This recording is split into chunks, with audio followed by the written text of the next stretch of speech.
Welcome, everybody, to the Tuesday edition of the Not Your Average Investor Show. Today, we're doing Not Your Average Insights because the headlines are out. People are thinking we're heading for a soft landing. It's soft. It's so so nice. Soft. It's just delicate. It's nice, delicate, pillow, soft, snuggled landing. And we're going to talk about what that means. We're talking about how it could affect you. And we're going to talk about what if we're wrong. You know, there's a chance of that. I'm your host, Pablo Gonzalez. With me, as always, the man that I affectionately like to call GC because of his genius concepts, because he knows how to generate cash flow, because he's a great co-host, because when he bulls, some people call him the gutter clogger, and because his name is Gregg Cohen. Say hello, Greg. Don't tell my 12-year-old self that you called me the gutter clogger. I had my old bowling ball when I was 12. Darn it. You told this story about having your own bowling ball, walking in the snow to go bowling. I did. It was an all-American story. And then I you break 100. Pulled up the caboose of the marketing offsite bowling challenge. I did. Well, it's awesome to be with all of you here today. It is good to be here. We are fresh off a offsite where we have a bunch of new members on the marketing team. We got the same old members that you already know. And GC led us in a little bit of team building, a bold new vision that I thought was really, really cool. And then totally let us down with his bowling game. No offense. The peaks and the valleys. You never know quite what it is. You never know. You never know. Speaking of peaks, we got a peak coming up. Yeah, we do. A peek into what it takes to build a world-class company and a great real estate investing experience, a peek into a city being built, the next great American city being built behind the scenes, and a peek into who these wonderful people are that show up every day, every Tuesday and Thursday in our chat. And that is the Not Your Average Investor Summit, February 16th, 17th. You like that whole peek intro thing? I think you're just nailing it right now. Pretty good. I'm on today. February 16th, 17th here in Jacksonville. We've got about 120 people coming. We've got a wait list of about 40 people. You can join the wait list. See if Greg said something to me. I'm just going to go ahead and share it. Okay. If it's the stupidest thing ever to not host another summit at some point this year, then we'll host another summit. That is true. So That's exactly what I said. Keep joining the waiting list. If you can't make this one and you really, really want to come, tell us that we need to have another summit by signing up for the wait list, by reaching out, by telling us why it's important to you, because I want to pressure this dude into another event so we have more reasons to get together, so we can continue to champion this great city, so we can provide great experiences for folks that come here every Tuesday and Thursday. And I never get tired of hanging out with y'all. So I want to make that happen. The gauntlet is laid. So go to jwbsummit.com, join the wait list. If you haven't already joined the WhatsApp community that Cody started, join that. We've got some details on places to stay and perks and different cool things that are happening. You're definitely going to want to know. JWBsummit.com. Summit has 2 M's and 1 T. I learned that the hard way. Absolutely. Maybe the 5th or 4th time that I typed it in. And sign up for the wait list February 16th, 17th. Can't wait to see you there. And I can't wait to give a couple of hugs to a couple of people that we normally call their name in a little tradition that we have out here. What is that, you see? It's called the roll call, baby. So we got our leadoff hitter starting us off as usual. John Henning. We've got our amigo. Buenas tardes, amigos. Bill Shields. Bill Shields, el gran amigo Bill Shields. We got Christopher Lee from a little place down the street here. Fernandina Beach, of course. We got the Maven in the house. Miss Leslie Wilson. Greetings from Denver. We got the early bird. Drew Barn, the early bird, Dean Curry. Sorry, I was the earphones. It's the earphones. I was the early bird is Dean Curry. And then the ringmaster. Drew Barnett. Side there right. We got the Shaw, man. Nadeem Shah. Now we got Billy Green. Green from the tenebrous Squatchy Mountains of Colorado. Can't wait to see what Billy Green brings at the summit. Oh, man, me neither, man. I can't wait to hang out with that guy again. We got our regulars, Rosalind and Gary Riley from Murrieta, California. We regard you. We got Laura Colby back in the house from all right, Laura. State. I love this West Coast audience. We got good morning to you all. We got Stephen Chmielewski. There we go. Well done on the last name, too. Just going confident there. Stephen might be in line for a nickname here. He might be. He might, let us know your thoughts, Steve. All right. Providence, Rhode Island in the house. Who else we got in here? We got Vincent Barbarite back. Good to have you. All right, Vincent. We got the legend of Virginia, the man who has a hockey arena named after him and the #1 referral source for JWB, crown holder. Mr. Roger Voisinet. Good to see you, Roger. Also hosts TED Talks, guys, most interesting man in the world. No big deal. We got Pamela Myers is back from the Seattle area. We got our favorite name to pronounce, Aaron O'Neill. Into the lights. Good to have you. We got Big Papa in the house. We love when Big Papa calls in. All right, Pops, good to see you, my man. The co-founder of the co-founder, Jay Cohen, in the house. Stanley Jocelyn is back. Good to have you, New name? Stanley. No, I think Stanley's been here. All once. right. Welcome. Once or Welcome. twice before. Fantastic. We got the mystery man in the house. This is not a new name, Not Mr. a Denny new name, Davies. Mr. number one attendee. Absolutely. Good to have you. We got Mama Bear in the house. Miss Cody Adams. Miss Cody Adams. Who else? We got the patriarch and the matriarch of the first family of the Natural Avenue Investors Show, Ken and Carolyn Moline. Who We salute regard you. We salute you. We salute Man, I you. totally blew that. Wow. salute. Now we're 1-1. Now Tableau we're 1-1, except I have the bowling game's a tiebreaker. All right, we got the Johnsons in the house from Colorado. Misty and Troy There we Johnson. go. Top hanging 10 out with us. attendees. Mary Rockoff. Haven't heard from her in a while from Scottsdale. All Good to have you right. back. We got our boy Sergio Preto. Go Gail Gators. Good to have you, Sergio. All right, good roll call so far. I'm All loving right. it. Layla Powell, teammate, superstar teammate. Love it. Mike Foster, who's always sending us great ideas on Man. the email. I so look forward to his emails we with got- his yeah, ideas we and gotta his talk show about that. takeaways. We got Rachel Bum in the house, who I met on the WhatsApp group Oh, no way. over the weekend. Yeah, Rachel, good to Oh, have you back fantastic. here. She's coming to the summit. We got a bunch of Awesome. people that are checking in here, coming to the summit. All right, man. Let's do it. Let's get it going, buddy. So, soft landing Mm-hmm. sounds wonderful, GC. Yeah. What is a soft landing? So soft landing is a term that came about probably about 30 years ago. Mhm. And what it really means is, can the Fed orchestrate an environment where inflation comes down without sending the economy into a recession? Mm. That's what it means. We got breaking news, Whoa. GC. Now that we know what a soft landing is, what's breaking, buddy? Well, I didn't know that we were going to do the soft landing intro into breaking news, but Well, breaking news news breaks, is it pretty breaks. cool. It's a very big community win. Many of you are investors, both on the turnkey rental property side, as well as private lending. And our team and our community just crossed an incredible threshold.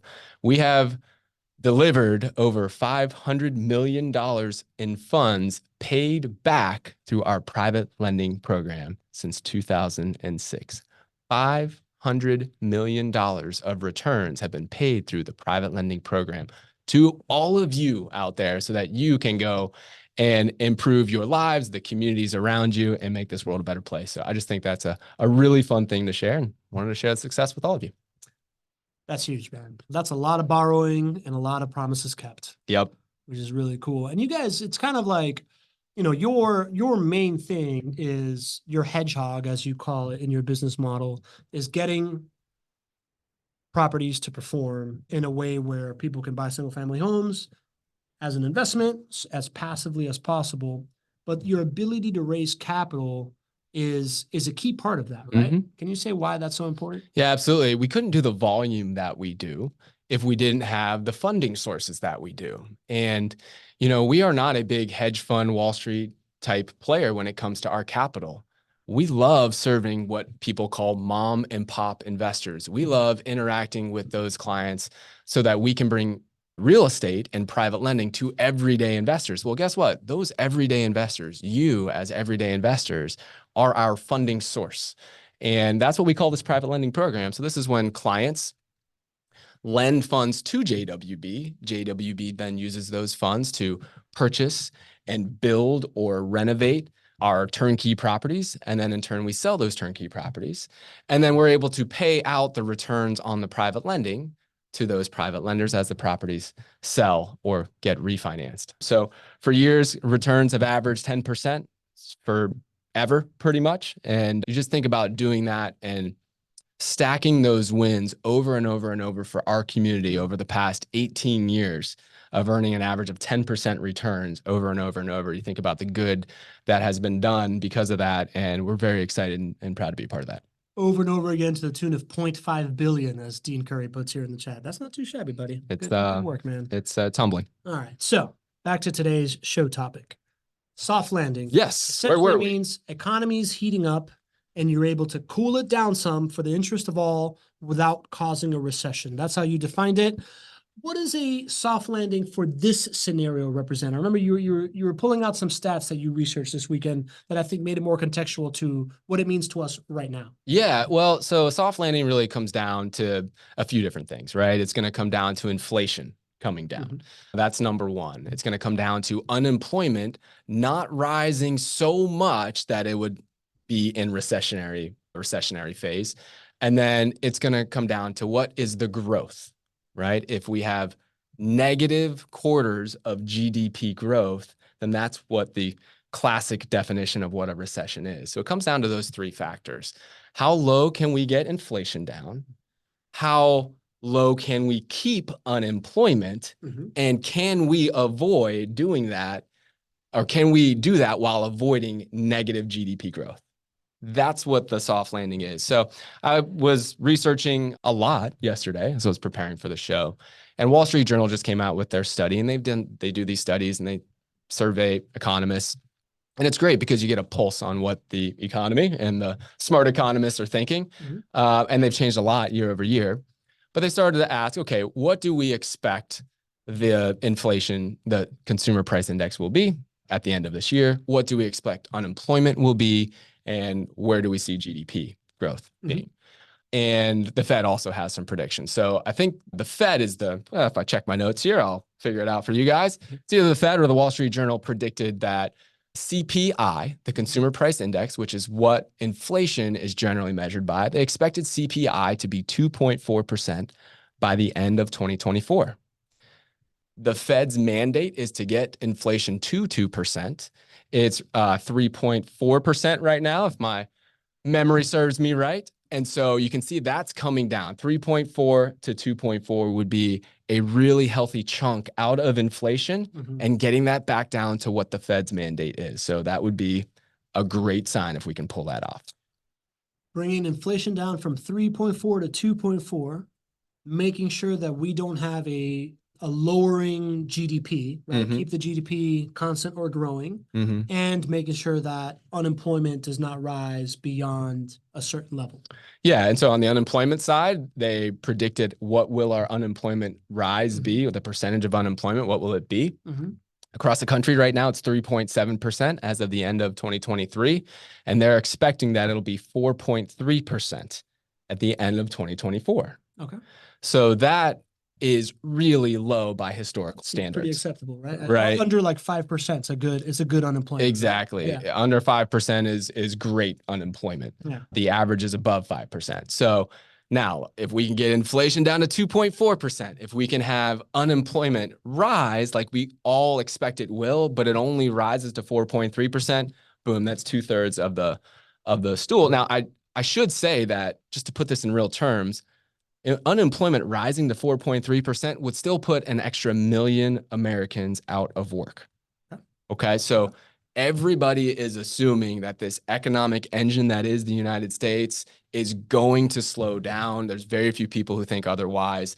So we all need to get into this. Like, a soft landing doesn't necessarily mean abundance for our country. Yeah. It is the best possible scenario, knowing what the economic conditions are that we're facing. Interesting. Okay, cool. So that is what a soft landing represents. From the article that I shared in the chat from Semaphore that talks about this thing, what I learned was that this term soft landing, is the exception, not the rule, right? Like, this hasn't happened very often. The one that we remember best is 94, 95, where Alan Greenspan was able to pull it off and he got glorified for it, right? But there was a couple differences that the article talked about. And I find, like, when I share that with you, you said that there's more than that, right? So why don't you talk to us about, reasons why we may be headed for a soft landing, which I think, are, hey, we're feeling these good effects, right? Like, mortgage rates seem to be going down. Things are still going good. It feels pretty good. So why it could be happening, and then maybe why it would not be happening. Yeah, these surveys are great, but I love tracking them year over year because the smartest people in the room, the smartest people in the economy completely change their opinion in a relatively short period of time. So I think the surveys are good to talk about, but we need to go one step farther and we need to actually look at the data, right? We have the benefit of looking at data and to see how, in times of high inflation, how has the Fed navigated that? What is their success rate with a soft landing? And then what is the data showing us, both on the positive side and on the negative side? So it very well may be a not so fast, my friends, type of moment, but let's let the data guide us. So just to put it in perspective, there have been 5 times since 1970 to 2008. Yep, there have been 5 periods where inflation reached 5% or higher. In each of these, and again, inflation reached 9.1% for us this time. That was the high in 2022. There have been 5 other times from 1970 to 2008 that inflation reached at least 5%. In each of those 5 times, we have gone into recession. Okay. From 1970 to 2008, we have gone into recession each and every time. So the chances of a soft landing are relatively small. And I think that is the backdrop of how we need to go into a soft landing. It is not a foregone conclusion. It's actually very rare. And so it's a little bit like threading a needle. So as we're sharing some of the good things that we're seeing, as well as some of the potential landmines that we have as far as an economy, let's have the backdrop that this is not the norm. It would be an incredible feat if the Fed can bring this soft landing to fruition. Got it. So this is like hitting a home run. This is. You might be a great hitter. Grand slam. Let's call it. Let's call this It's a grand slam. This is a great hitter. Could be Barry Bonds at the peak of his steroid usage. And even he doesn't hit a home run every single time. Yeah. That's kind of like where we were from an economy in June and 2022 with 9.1% inflation. We were juiced. Yeah, totally. All right. So tell me about it then, Gene. Yeah. So I look at it from both sides. On the positive side, why economists have really changed their tune. It's funny. I looked at these surveys in the beginning of 2023 to the end of 2023, and it was nearly unanimous in the beginning of 2023 that every smart person in the room said we were going to have a recession in 2023. Absolutely. Yeah. Now they've really changed their tune, and the majority actually feel like there's a lower than average chance of a recession. Okay. But this isn't unique for me to see the pendulum swing one side or the other to the other side. Yeah. We've seen this over and over and over in our show, and we've kind of called that out in different factors of the economy. So I don't know if this soft landing is going to happen, but I can see great data to support it on both sides. So I'll share it with you. So on the positive side, we have seen inflation come down dramatically, more dramatically than I think we all expected in a short period of time. True. Which is great to see. Again, we were at over 9%, and we've dropped that in the course of a year and a half. We've dropped that down to 3.4%, and that's really helping our economy, really helping families, and especially those who are in the most need out there. While we've done that, though, the reason why people are feeling more confident about this soft landing is that our labor market has shown signs of resiliency. We are still pumping out net new jobs added each and every month as an economy. Okay. So normally when you drop inflation, like we just talked about there, the way that you do that is jobs get cut. Yeah.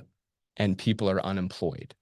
We are still adding a significant number of new jobs as an economy. So that's why the economists are saying, man, we've done such a good job with inflation. Our labor market is still resilient. Maybe this soft landing is a thing. Maybe we can do this. Here's some other things that did you want to jump in there? No, give me all the positives. Yeah. And then I want to poke around. So some other things that you may or may not have thought of, those two things are relatively out there and people are paying attention to. Here's one that you might not have been paying attention to. GDP reports different types of sectors of growth. Gross domestic product is GDP. It's the measure of goods and services that we sell as a country. And it produces reports on different sectors. And one of the sectors that is showing healthy growth is the business investment sector. So businesses are continuing to make investments at a healthy rate, much higher than what people are expecting. And that is insight into the minds of businesses. They are healthy. If they're healthy, they're thinking, okay, I can make some bigger bets. They're seeing opportunities out there. They're seeing opportunities they're out seeing there. A better future than their past if they make a couple of moves. It's an outlook for like a better near future is the way people look at it. That makes sense. So that's a positive sign why the soft landing may happen. And then just simply the Fed has come pretty strong and signaled that it is at the end of its rate hike cycle. And it's important to know that not only do things happen when the Fed stops raising rates or raises rates or lowers rates, all those things have an effect on the economy. But what actually happens is as soon as the Fed signals that it's stopping raising rates, generally the outlook improves for everybody. Yeah. So that signaling has had effects on the economy. It's one of the reasons that interest rates for our product of turnkey rental properties on your mortgages, they've all come down. And it's a result of that Fed signaling the end of the rate hike cycle. So that's on the positive side. Got it. So 4 positives, 4 reasons to think that we are headed to a soft landing. Number 1 is inflation has greatly been tapered down, right? Like when we were thinking double-digit inflation, we're now back at a much more rational, like much more reasonable 3 point something percent. 2, jobs continue to increase, right? Like there continues to be new jobs entering the market, meaning unemployment hasn't really gone crazy. 3 is businesses are investing. So that is, as a business owner, I'm investing in something if I think that my cash flow is going to increase to pay off this investment, because at the end of the day, business is a game of like cash flow in, cash flow out to keep the lights on, right? Amen, brother. So they can't be thinking too far down the line. They got to be thinking medium, short to be doing these investments that are going to be able to pay off. And then number 4 is the Fed has signaled that they are done with interest rates hike for a while, which, as we know, as soon as interest rates start going down, properties go up real fast, people start buying, pensive demand happens, but just the perception of interest rates are not going to continue to go up has people feeling pretty good about themselves and already acting like, this is a foregone conclusion. I can, if I move early, there's some advantages here. Absolutely. Like yourself, Exactly, brother. Yeah. By the way, when's the closing? Thursday. Yeah, buddy. Yeah. Super Congratulations, excited. man. Super excited. Okay, cool. Well, let me poke at the employment thing. Right? We have a question here from Anonymous Attendee all the way from France with us. And he's asking, how is the white collar unemployment from high paying jobs in tech and fintech affecting the Jacksonville market? Any data around it? Is JWB observing any market changes with your regular client profile based on the economy? And of course, what they're talking about is there's recently been a bunch of headlines around layoffs in tech, right? So the headline before soft landing is now coming, when everybody thought recession was coming, was white collar recession is here, right? So what do you know about this idea of like that there are more jobs? First of all, let's start there. You said that jobs are still happening. Any takes on the idea that like, the tech sector has done this and yet jobs are still happening? Any insight there? Just national, I think the tech sector has taken a beating from a jobs perspective. They were some of the biggest high profile companies to slash jobs right off the bat, and they were slashing them by the tens of thousands. So think Meta, and you could probably name the big ones out there that were like Google, I know slashed, I don't know how many tens of thousands of jobs. Salesforce, all the big ones slashed a bunch of jobs. Yeah. So I know that's the smaller ones. And Big time. And that was a little bit of a frothy kind of environment. That the whole tech sector has been frothy for a while. So yeah, as someone who has a toe in the tech sector based on my network of like marketers and things that I do in my other podcast, it feels like venture capital money with low interest rates was just flying everywhere. 100%. And that to them led to this philosophy of growth at all costs, right? Because money was cheap. So they were just investing in growth nonstop at whatever cost, because cost didn't matter to them. It was monopoly money. Now the tides have turned and it feels like it's growth at sustainable cost, growth at lowest cost, right? Like growth only that can be funded by actual revenue being brought in, not from rich Uncle Scrooge. You actually have to be profitable in order to get your valuation. What a crazy thought. Yeah, so that to me makes a lot of sense. That happened just based on money flying everywhere. You got to be more responsible with your money. What do you know about the local market? Is that hit here? I was just racking my brain. And I can certainly do a little bit more research, but I haven't heard of any major layoffs from the tech sector here. So I'll research it and I'll come prepared for Thursday to see if that has happened. I wouldn't be surprised if it has happened here, because again, the entire economy is slowing down. Even when we say soft landing, it makes it feel it's like a euphemism, but the entire economy is slowing down. So I wouldn't be surprised if there are some tech layoffs, some white collar jobs are being laid off in Jacksonville, just like they are across the country. But I think that people don't understand what an epicenter of fintech jobs Jacksonville is. The fact that we have Fortune 500 companies that are headquartered here, like FIS, who we had the CEO of the show, CEO of FIS on the show not too long ago. I mean, what an incredible opportunity for us to spend some time with a Fortune 500 CEO. So that company is here. There's Paycor has just brought 600 new jobs here. Deutsche Bank just relocated, a 100-year-old company relocated to Jacksonville. And so all this fintech space is burgeoning here in Jacksonville. So I think that is an undertold story. Maybe we'll tell that one a little bit more in the future as well. And I feel like not all tech is the same. Right. Right. There is the venture funded, like growth at all costs, like MarTech stack, right? Like marketing software has exploded recently. And it feels like that took a giant kick in the teeth. The idea that fintech and healthcare tech is a more stable market because the demand still hasn't been met for the solutions that are being brought out. To me, just logically, I don't have data behind it, but I would assume that the amount of layoffs that happened in like marketing and sales software for like a growth at all cost market versus the layoffs that are happening inside fintech and healthcare tech, which is what we are strong in, is probably different.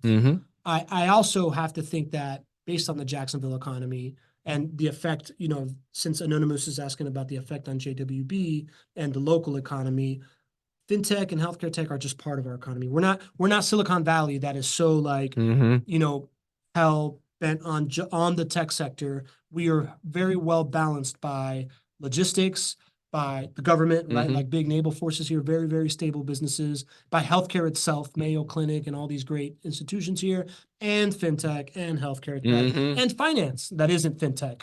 Exactly. Right. So I would assume that probably less of an effect on the local economy based on the fact that it's one leg of a stool. And I do know that the unemployment rate in Jacksonville is less than the overall rate for the entire country. So, and if one of our friends in the audience here wanted just to do a Google search and look up Jacksonville's unemployment rate and maybe put it in the chat, let us know. I know it's less than 3.7%. I just can't remember exactly what it is. So that would all trickle down. If we had a max exodus of fintech jobs and we were overly reliant on fintech, you would see that our unemployment rate would be higher than the national average. We're lower than it. So yeah, so great question, Anonymous. Yeah, that was a good jam session. From a client, he also asked from a client profile.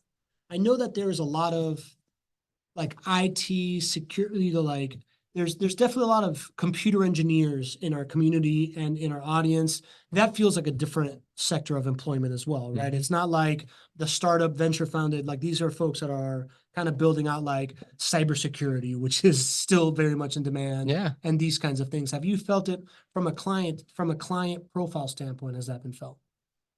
No, I don't notice one thing or another year over year as far as our client profile. We've always had a tremendous number of engineers. Computer engineering is certainly, you know, prevalent, but really any person who really has a love of understanding the numbers tends to do quite well in this type of an investment. But I really haven't seen anything change year over year there.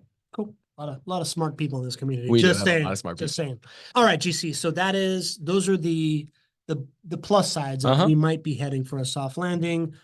Inflation seems to be much more under control than it was before. Yep. Jobs continue to grow. Companies continue to invest. And the Fed has said they're not raising interest rates anymore. Yep. What are signposts that you think that not so fast, maybe we are headed for recession and not soft landing? Yeah, I think it's fair to be a little contrarian here. Like, let's be a little bit different than what everybody is saying all of a sudden that the soft landing is going to happen, because I think there's real concerns.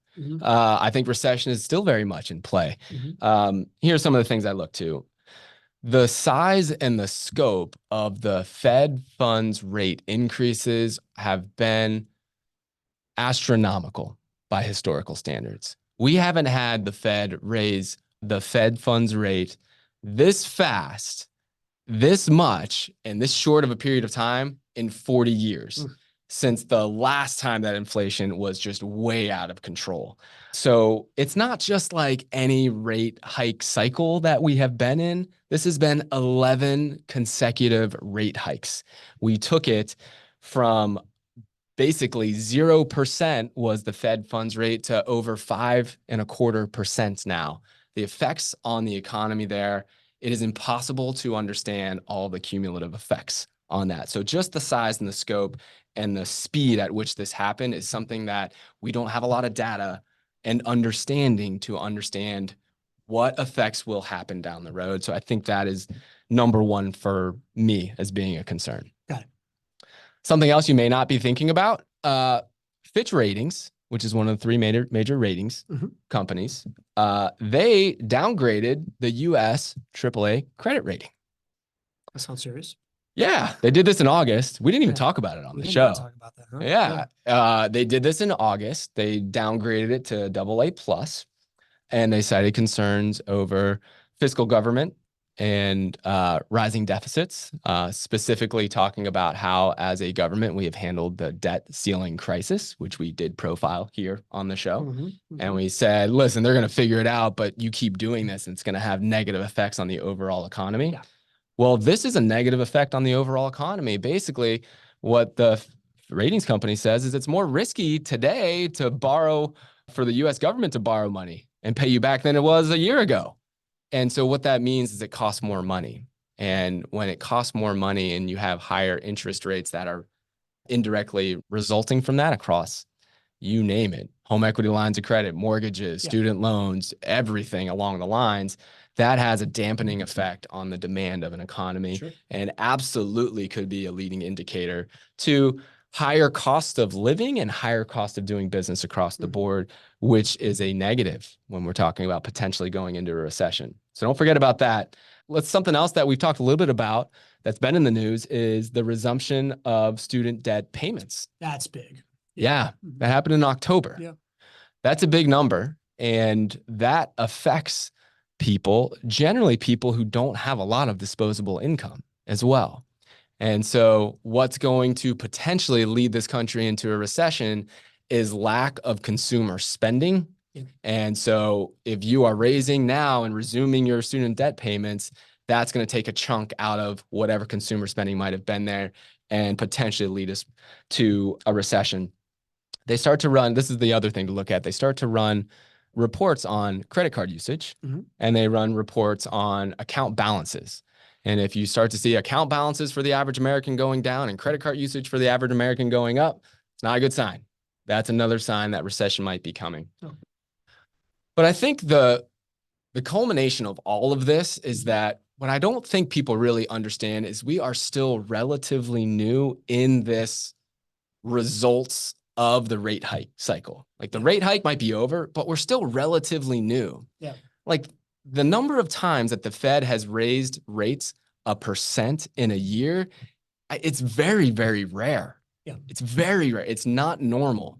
If you go back and look at our Fed funds rate a year ago, it was 1% lower than it is today.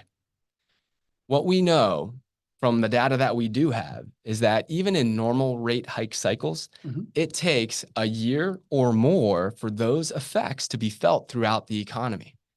So while we went through a rate hike of 1% in the last year, we are just now starting to feel the effects on the economy.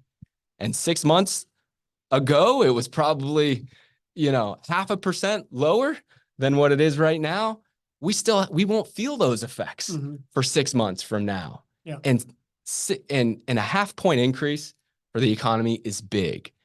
So I'm playing both sides of the fence on this one. I'm not in the soft landing camp and I'm not in the recession camp. Yeah. I'm cautiously optimistic. Yeah. And we can talk about how this affects real estate investors, but I think that some pause and some measure before everybody jumps ship into soft landing is a pretty wise approach at the moment. I mean, it makes sense to me, right? Like, again, this is data with perspective, right? Like you can read all the headlines, you can do all this stuff. I think you bring up a couple of good points. I mean, you definitely brought up 4 great points of good things that are coming up. But right now, if I was to rank these in like ascending order of like freaks me out, the idea that the U.S. got their credit downgraded seems serious, but I don't know what that means. Yeah, right? It just means externalities. Who knows what it could mean, right? But it seems pretty serious. That could have some weird effect around the world where we're so connected and chain reaction and blah blah blah blah blah. Then you mentioned credit card balances are going up. This means that we're falling back into these patterns of money is free before we really are being typical Americans. We're being typical Americans, right? We're living on debt. We are cashing checks and we don't really have the cash to like back up yet. And betting on a future better than the past. That works okay as long as the future is better than the past. But when a hiccup happens, it becomes a big problem. the next one, which I think is really tangible, is this idea of student loans resuming. Mhm. Student loans, as I have another client where we produce this podcast for physicians and their financial Mhm. advice. Physicians have these like student loans that are like $2,000 a month, Mhm. $3,000 a month. Mhm. That stuff got basically just put on pause since COVID. And they've lived for 4 years just like, well, I got all this extra money. And not a lot of them have thought, well, I need to continue to just like keep this in the background because at some Right. point this is coming back. Right. And that trickles down from people that are, you know, that are making $20,000 a month to people that are just making $3,000 a month who had a $300 payment. And they've been just like, oh my God, thank God. Now I can actually like live with this stuff, right? So this idea that student loans are coming back and how disposable income is going to be greatly reduced, that means it's going to trickle down into people buying less experiences, less travel, Yes. people going out to restaurants less, Mhm. you know, people buying lower price brands, right? Like this idea that just that reduction in spending could lead to GDP downside, you know, like a Mhm. GDP that isn't growing, to Absolutely. me makes a lot of sense and feels very, very real. Mhm. And then finally, an unprecedented run up of interest rates going up faster and more often than ever before. And the fact that we know that these things take a while to play out, Mhm. right? So this has been happening for years, something that's never happened, that's very drastic, that really affects things. And we know for a fact that we have not seen the direct consequences to this, never mind the externalities that could also pop out from Mhm. this having happened that's never happened before. Agreed, man. We're in uncharted territory, really. Yeah, really uncharted territory. Interesting. Okay, so sounds like either one. I think it could be either one. I think Yeah, for yeah. the overall, state of things as a citizen of the United States, I think we're all rooting for the soft landing. Yeah, clearly. Right. Let's all be cautiously optimistic here. Yeah, cautiously optimistic, but cautious. Yeah. Be measured. So let's talk about both sides of it, GC. Let's say we do hit this. At the end of the day, we're all rooting for the soft landing. Right. Let's say it happens. Let's Yep. say we figured it out. Was one of the like 1 in 20 that you actually hit a home run with the bases loaded. Mhm. What does that mean for real estate investors if we actually get to this soft landing? Well, I think for real estate investors, whether it's soft landing or recession, we are in a position of strength. Okay. Because regardless of what you think, soft landing or recession, we are all expecting interest rates to go down at some point in 2024. That's what the Fed is signaling right now. That's what the overall market is expecting. And if it doesn't happen in 2024, it's 2025. But at some point, we know that the Fed's interest rates right now are higher than they want. And as real estate investors, when you know that rates are going to come down, meaning the Fed funds rate is going to come down, that has an indirect effect on your mortgage rates. And the greatest indication of increased home prices is actually falling interest rates. When interest rates go down, mortgage applications spike up. That's one of the reasons that you had multiple offers on your house that had been on sale for 6 months. It's been on sale for 6 months. Yep. Rates went down. You locked it up, and you had to fend off multiple and I had offers. to fight somebody for it. Okay, To the death. And you fought them to the death. Way to go. Yeah. Think about that across the entire economy, because that's what's really happening. And then there's more demand that's created, and home prices go up. So this is one of the reasons that this asset is so resilient, even in bad times. And what I have been sharing and shouting from the rooftops is that buy your properties before rates go down so that you can take advantage of the appreciation that will result from it. And oh, by the way, you still end up with the same low rate because you just refinance down the line. So regardless of soft landing or recession, I think we're in a position of strength. I think a soft landing would be maybe better for real estate. Honestly, higher home price appreciation, probably. Well, honestly, it's a factor of rates coming down. Okay. Yeah. So if it's a soft landing, then rates may not come down as far because the economy is actually doing okay. If it's a soft landing, we're expecting that it is positive GDP growth. And so the Fed will have less inclination to keep dropping rates because they're going to be like, hey, listen, we orchestrated this grand slam. If it ain't broke, don't fix it. If it ain't broke, don't fix it. They don't want to drop them too low. Yeah. We might get into an environment where we were prior to this when it's too low. So a soft landing would actually probably result in less rate decreases. Okay.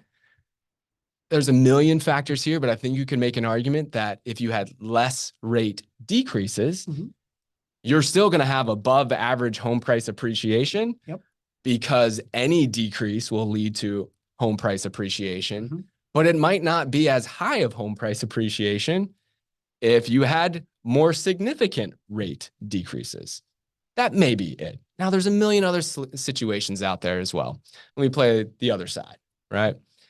Recession comes. Let's say that we have at least 2 quarters of negative GDP growth. We have more unemployment than we expected. As a way to amplify the economy, what's the Fed going to do? Lower interest rates. Lower rates even more dramatically. What does that do to home prices? They go up. They go up. It's not as simple as that, though. What else happens when people lose their jobs?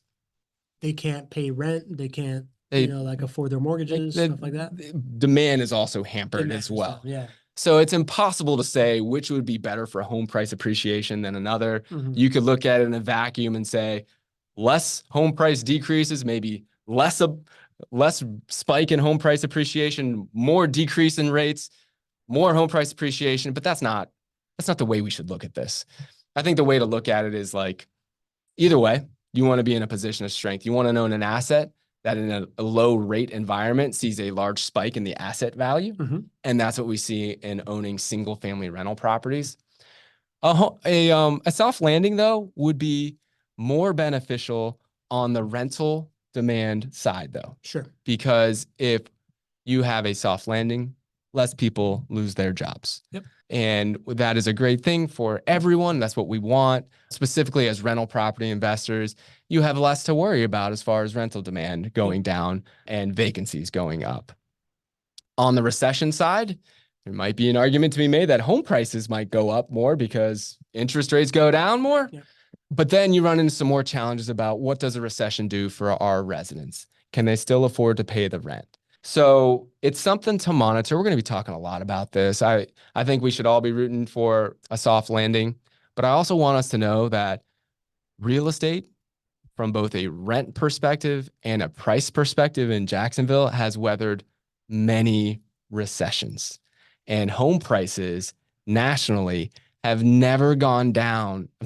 Rent prices nationally have never gone down year over year. And we have faced a number of recessions over, our economy. So don't be fearful that rents are going to go down in a recession. It largely does not happen. But overall, we're all probably going to be better off, and our common citizen is going to be better off for a soft landing. So let's root for that.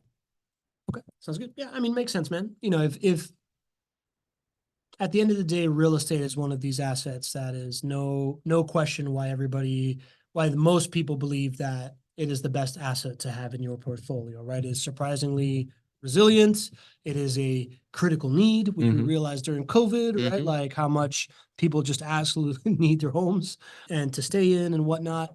And I think Denny Davies puts it well here in the Q&A when he goes, Greg and Pobs, for the current investor who really cares, as long as we are A, in it for the long term, and B, cash flow positive, shouldn't we just smile and pick up a cool drink and chill? and I would say to Denny, I love your take on that, but I would also add that it's not just real estate, but it's also this particular asset class. The idea that we're in workforce housing means that the people that live there right now, right, like this is the best place that they can afford to live for their families based on their paycheck and their current living expenses. It also happens to be where somebody who is doing a little bit better, living a little high on the hog, all of a sudden goes through a hard time. They would then go from a different asset class and then start living in our asset class. Right. So the idea of workforce housing and being at this, like, not low income housing, which people, like, something happens is very, very valuable, but stable, like a stable workforce that also, by the way, is the backup plan for the next level up kind of like cost of living workforce, also adds to the peace of mind of we do pretty good in this asset class, soft landing or recession. Yeah, I love that point. This is a risk mitigated asset class But there's 3 levels to risk mitigation, really. You start with the asset class. So single family rental properties has risk mitigation built in because it's a critical need for the individual. It's a critical need for the government to make sure that single family rental properties are working well. So risk mitigation right there. Then you can choose a market that has risk mitigation built in. And when you have population growing in a market, that is risk mitigation because people need a roof over their head. So that's built-in demand for rents and for prices. So that's your second level of risk mitigation. Your third level is the neighborhood within that market, within that asset class. And the neighborhoods that we choose are workforce housing because of what you just described there. So risk mitigation is throughout this investment. That's why we love this. That's the number one thing what clients want in this asset class. We're not out here trying to hit grand slams. We're trying to have risk mitigated, consistent asset classes that produce above average returns with really nice unlimited upside when we can get it. So you can't be in a more risk mitigated asset class than those 3 metrics. Love it. Love it. Sounds good. Yeah, I like the idea. I like juxtaposing the idea of like a soft landing being a grand slam. But all you need is like to make contact with the ball to like succeed in exactly in workforce housing, single family home, vertically integrated in a growing market asset class. And I love nerding out on this stuff. I love that you guys like to be here to listen to, but don't feel like you have to know, is this going to be a recession or is this going to be a soft landing in order for you to make a wise investment decision? This is set it up well with a team and buy and hold for the long haul. It's hard to screw it up if you choose the right team in the right market and you're in for the long haul. Love it. All right. So basically, Denny, you're right. Denny's always right. Denny's generally right. All right. We got a couple of questions here. Right along Raj, who's coming back to the summit, says, any ideas on how many IT jobs are in Jacksonville and healthcare jobs are in Jacksonville? GC, do you have the census in your brain right now? I don't, but you know what? I'm happy to look it up and report back to you there, Raj. All right, Raj, we'll get that back to you. And then he's referring to this new record that you set with $0.5 billion in private lending and returned. That's cool. All successful. He's saying to bring real estate to investors like us, you must also keep your renovations costs low. Do you have a relationship with one primary contractor who does this for you at below market rates in exchange for all the volume that you can provide to them? Well, I love the question and you're on the right track, Billy, but there is many more than one. And we instituted line item pricing with all of our construction teammates many, many years ago. You know, to put in perspective, we're building 440 homes this year and we'll renovate thousands this year. So there's a significant amount of construction work and payments that are going out over and over and over again. So that economies of scale, that benefit, that pricing that we can keep low because we provide value to our contractor base is there because of the work that we're able to do. And so as a way to bring value to you as a client, to bring value to the contractor, to make it a win across the board, and to bring efficiency to the model for JWB, we implemented what's called line item pricing many, many years ago. And our contractors, before they come on board with JWB, we sit down and we say, listen, we are not going to pay the most, but we are going to have more volume than you likely can handle. And we are going to pay you quickly. And we are going to be a wonderful team to work with. Do you want to come on board? And here is our pricing sheet. Here's how we deliver value for our clients. Does this work for you? They sign off, they buy into that, and that's how we deliver value for you on the management side and keep your build costs down, your renovation costs down, and your property turn costs down. So that's how we do it. It's just more than just one general primary contractor. As a investor, I see the clear value. You keep the cost down, you're able to always service it. You get preferential treatment when emergencies happen like hurricanes and stuff like that.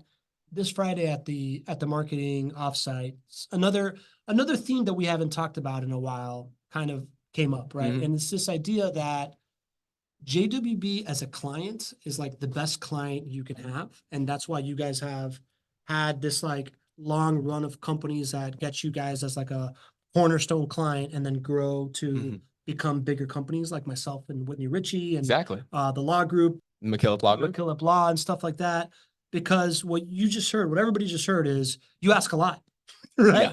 because you give a lot, right? Like you're the scale that you have reached and the amount of work that you give to folks that can handle it allows you to build a recurring revenue, long-term planning, stable business, nurture talent, bring them up, have your team stay with you for a long time because you're providing a stable environment. And in return, you got to do a lot for JWB and their clients. Mhm. And I think it's a total win-win, which is an unsung part of this whole equation is your effect, not just on the economy, like building downtown, but your effect of like spawning off different businesses that like come out of JWB because you provide that stability, not just for clients, not just for your employees, but for your vendors. It's one of the most beautiful things that has happened over the last really 18 cool. years.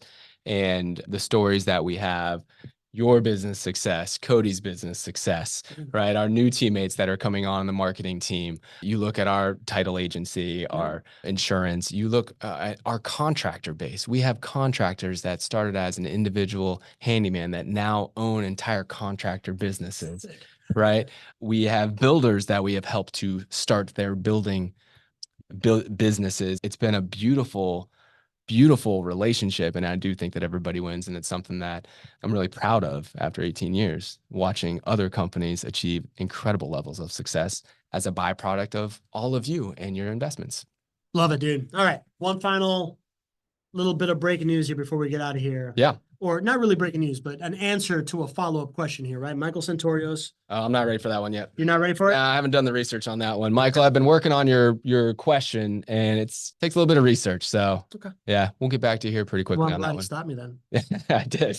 All right, great show, GC. Listen, man, I love these Not Your Average Insights. First one of the year. Haven't done it in a while. The folks that show up to this one are the ones that are like really into these, like what's happening today and trying to like keep pace. And I love the idea that we can keep tapping into what's happening in the world, bringing the data, getting your perspective, having an intelligent conversation about it with great follow-up questions from our community. We had like 60 people on today. Can't do the show without you. So thank you for taking an hour out of your day on a Tuesday to be here with us. Even when your dog's running out the door, Steven, I hope that you got Lucy back, buddy. But yeah, Steven's dog ran out the door. Nice. You had to go get her. So let's get Lucy back. Please let us know that you got Lucy back. I'm freaking out about it internally and keeping it together here. Major dog person. That being said, Thursday, we have a subject that I think has been asked a lot, which is exactly how much do you need right now to get in on one of these rental properties? We're going to go through multiple scenarios of down payments and scenarios of what that creates so that you could make a decision for yourself on like how much you need to save up, how much of your, what buckets you want to allocate into this kind of thing, and really go through a bunch of these different things. It's a question we get asked commonly is how much do I need to get in? We're going to answer that, and we're going to answer it a bunch of different ways to give you the most perspective that you can to make the best decisions and make the best plans for yourself possible. GC, any final words? No, this is always a blast. I think it's incredible that we're able to have such a wonderful community who loves when we talk about concepts like the Fed and soft landing and, even things like rate of return. The general population would never commit themselves to understanding some of these concepts. And so I appreciate you all. Thank you for giving us the platform to nerd out on some of this stuff. And can't wait for Thursday. It's going to be a great show. You know what I love? I love people like Laura and Pamela that are Mike Foster that are all clamoring for another summit, GC. They're telling you we need another summit because February 16th and 17th is sold out. They want to come. Mini summit. Mike Foster said it. Steven Chmielewski said it. They want to come. They're going to make it real hard for you to not do another one, GC. Collectively, let's have the best experience on the 16th and 17th. We just got to have the 16th and 17th be awesome. Everybody show up, bring your best energy. Let's have a great time, and let's make it undeniable that we need another one within this year. And from now until then, the only thing we ask, one little thing that we ask, don't be average. See you on Thursday.